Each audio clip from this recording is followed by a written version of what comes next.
Sanibonani, siyaphinde sanibingelela sanamukela sithi sikuveze sikuthule futhi ukuthi Simthombeni Media asithathe ihlangothi futhi asicheme namcule kaMaskandi nanomhlelo womcimbi. Sithi sikhumbuze sikunxunxe futhi ukuthi ungakhohlwa ukusifollowa bese ungakhohlwa futhi ukupressa lapha usubscribe button ku-YouTube uzothola zonke izindaba esizitholayo noma esizithulayo.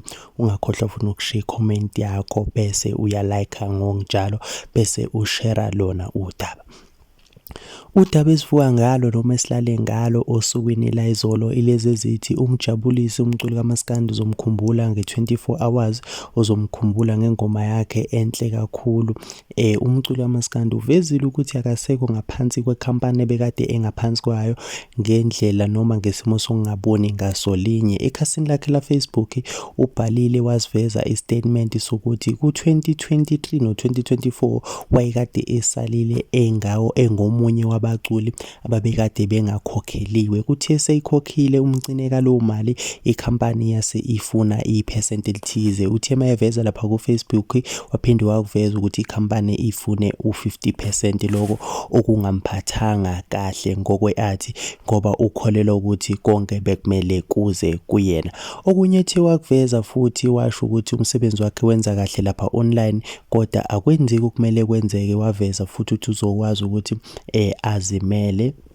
Okunye okuthe kwavela futhi ilokhu ukuthi uthe ufisa ukuzimela wasecela ukuthi abathandi bomculo kaMaskandi nabo bonke abathandi bomculo jikelele bamseke njengomuntu ozobe esezimele. Waphinde wakuveza futhi ukuthi ufisa nokwakha ekhaya kodwa leso simo akasitholi ngoba ikhampani bikade idla imali yakhe noma bebengamniki le mali ebekade bemnika yona. Enye into athe wayiveza futhi uveze nangendaba igama ukuthi njengoba umjabulisi kungenzeka igama lishintshe. Waveza futhi nangokwe-album ukuthi onyakeni ophelile i-album bekumele kuphume kwaba iziphi izathu ezenza ukuthi ingaphumi i-album. Wasethembisa abantu ukuthi futhi i-album izophuma kuwo lo nyaka ka-2025. Okunye okulandelayo sizolokhe sikulandisa nje ngalo lolu daba sizwe ukuthi ikuphi okwenzakalayo. Sisho ukuthi njengeMthombeni Media sifisela okuhle konke mjabulise endimeni umculo kaMaskandi